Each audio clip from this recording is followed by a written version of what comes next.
Hello, everybody. I'm Scott Montesano, the voice of the Des Moines Buccaneers, with this week's Buccaneers Weekly Review.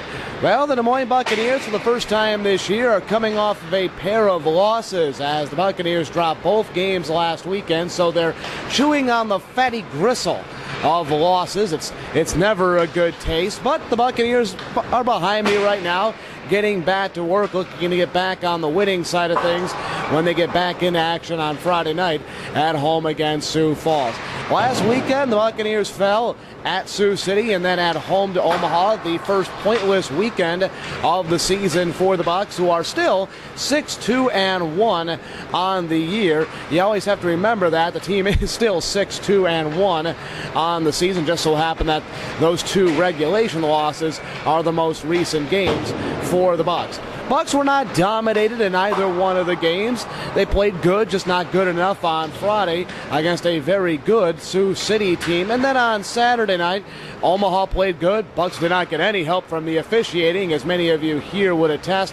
And the Buccaneers themselves did not play their best game of the year. When you add those three things up, more times than not, you're going to lose. But in both games, the Bucs had chances to win. They never let Sioux City get completely away from them. And Omaha was never able to feel secure until the final minute when they were able to salt the game away with an empty netter. On Friday night, Bucs began the weekend taking on Sioux City, a matchup of two teams that were tied for first in the Western Conference heading into that game. Again, the Bucs did not play poorly, just not good enough against a Sioux City team that many are picking to be towards the top tier in the USHL. They returned an awful lot of their guys from their Western Conference Finals appearance of a year ago. A couple costly turnovers in the Buccaneers' own zone ultimately felled them on Friday. Bucs fell behind early, something they've not done all that often this year. They fell behind 1-0 in the opening 3 minutes of the game. Falling behind didn't help them, and of course the goaltending of Colin Olsen for Sioux City did not help the Bucs as well. Colin Olsen now 5-0 in his career against the Bucs. Olsen very good against Des Moines on Friday night. Bucs had a few flurries of shots early in that game and even had a breakaway that Olsen was able to deny.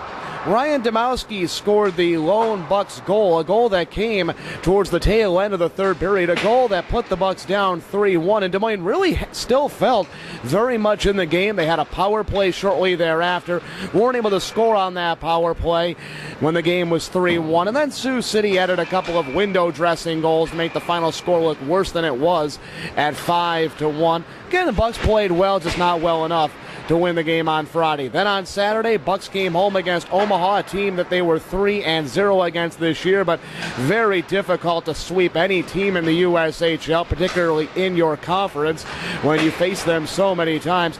Bucs again fell behind early as Omaha got a shorthanded goal. Bucs came back, they tie it. Omaha would again build a lead up. They would take a 3-1 lead. Bucs would keep chewing away at it. They would make it 3-2, and the game was 3-2 for most of the third period. Bucs just could not get that equalizing goal. Mark Pataccio shot a puck off the crossbar with about 5 minutes to go. If that puck ricochets in instead of ricocheting out, it's a tie game. Who knows how it goes? And again, Omaha didn't feel secure until they got that empty netter in the final minute of the game. Omaha played physical. They kind of pinned their ears back, came right at the Bucs on Saturday night. Omaha played a very good game. The Bucs just could not get into the rhythm that they had gotten into against Omaha in the first three matchups this year. And again, the officiating did not help the Buccaneers.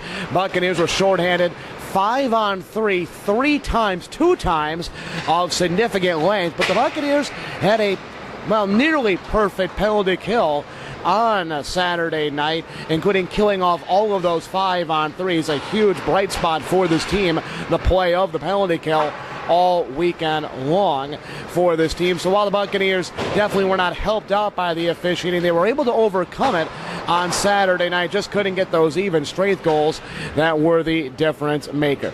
Again, the Bucks, even after those 2 losses, still 6-2-1 on the year. If the season were to end right now, they'd be in a playoff spot. Still a long way to go, but the Bucks still off to a good start this season. This weekend, back home on Friday night against the Sioux Falls Stampede, and then on the road on Saturday at the Chicago Steel. You can follow all of the action right here at buckshockey.com. Don't forget to head over to our Facebook page and follow us on Twitter. All right, everybody, we'll see you this weekend.